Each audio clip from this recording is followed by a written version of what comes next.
এখনকার জীবনযাত্রায় সুস্থ সবল থাকতে হলে প্রত্যেকের নিয়মিত ব্যায়াম করা উচিত। গবেষণা বলছে দিনে মাত্র 10 মিনিটের ব্যায়ামেই মেলে দীর্ঘজীবন, হতে পারে অনেক সমস্যার সমাধান। তাছাড়া শরীরের অতিরিক্ত মেদ কমাতেও ব্যায়াম অব্যাহত ওষুধ। কিন্তু কি কি ব্যায়াম করতে পারেন প্রতিদিন তা জানা আছে কি? না থাকলেও চিন্তা নেই, হদিশ রইল এই প্রতিবেদনে। ক্রাঞ্চেস বিছানায় বসেই করতে পারেন এই ব্যায়াম। পেটের বাড়তি মেদ ঝরাতে এবং শারীরিকভাবে চাঙ্গা থাকতে এই ব্যায়ামটি করতে পারেন। বিছানায় শুয়ে হাঁটুকে 90 ডিগ্রি কোণে বাঁকিয়ে হাত দুটি মাথার নিচে রাখুন।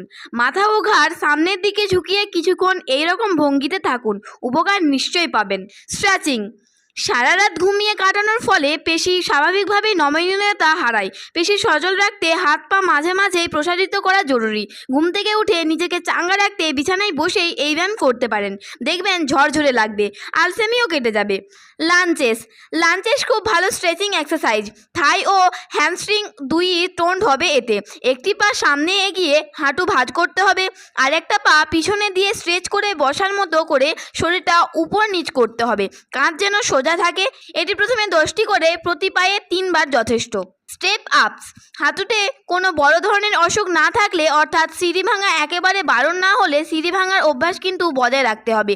হাতে 2 লিটারের জল ভর্তি বোতল নিয়ে সিঁড়ির ধাপের সামনে প্রথমে বাঁ পা তুলে উঠুন, তারপর ওই পা নামিয়ে ডান পা তুলুন ও নামান। 2 পা মিলিয়ে মোট 24 বার ওঠানামা করতে হবে।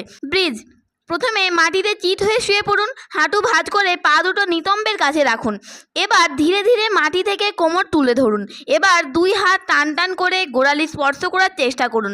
এই অবস্থানে 10 সেকেন্ড থাকুন। 4 থেকে 5 বার এইভাবে অভ্যেস করুন।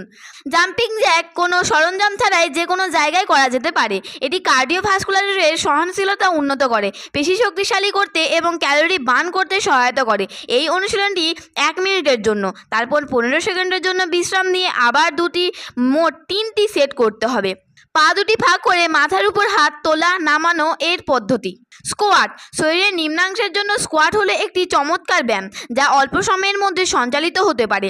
এই ব্যায়াম করার জন্য প্রথমে 2 পা ফাঁক করে দাঁড়ান। এবার 2 হাত টান টান করে সামনে রেখে হাঁটু ভাঁজ করে অর্ধেকটা বসতে চেষ্টা করুন। এটি আপনার পা নিতম্ব শক্তিশালী করতে সাহায্য করে। এটিও 1 মিনিটের জন্য করে 15 সেকেন্ডের জন্য বিশ্রাম নিয়ে আরও 2টি সেট করতে পারেন। পুশ আপ মূলত বুক, কাঁধ, ট্রেস আপ এবং মূল পেশিগুলির জন্য করা হয়। শরীরের উপরিভাগে শক্তি বাড়াতে এবং অঙ্গবিন্যাস উন্নত করতে এই ব্যায়াম বেশ উপকারী। হাতের আর পায়ের পাতার উপর ভর দিয়ে উপর হয়ে শুয়ে শরীরটাকে একবার তুলুন আর একবার নামান। 20টি করে 3টি সেট করতে পারেন। প্ল্যাঙ্ক অ্যাপস বা পেশির ভাঁজ তৈরি করতে, পিঠ ও কাঁধ শক্ত করতে এবং শরীরের অতিরিক্ত মেদ ঝরাতে খুব কার্যকারী। এটি অঙ্গবিন্যাস, ভারসাম্য ও স্থিতিশীলতা উন্নত করতেও খুবই সাহায্য করে। প্ল্যাঙ্ক করার সময়ে প্রথমে বেশি সময় না পারলেও ধীরে ধীরে তার সময় বাড়ানোর চেষ্টা করুন। কোনোই আর 2 পায়ের পাতার উপর ভর দিয়ে শরীরটাকে শূন্যে এক সরলরেখার নাম প্ল্যাঙ্ক। এক্ষেত্রে মাটির সঙ্গে সমান্তরালভাবে থাকতে হবে শরীর। বার্পিস অল্প সময়ের মধ্যে উল্লেখযোগ্যভাবে ক্যালোরি বার্ন করতে সাহায্য করে। এই ব্যায়াম বুক, হাত, পা এবং মূল পেশিসহ একাধিক পেশিকে শক্ত করে তোলে। বার্পিস আপনার শরীরের অতিরিক্ত মেদ ঝরাতেও বেশ কার্যকারী। ভিডিওটি যদি ভালো লাগে তাহলে অবশ্যই লাইক এবং শেয়ার করবেন এবং অবশ্যই সাবস্ক্রাইব করে পাশে থাকা বেল আইকনটি প্রেস করবেন। ধন্যবাদ।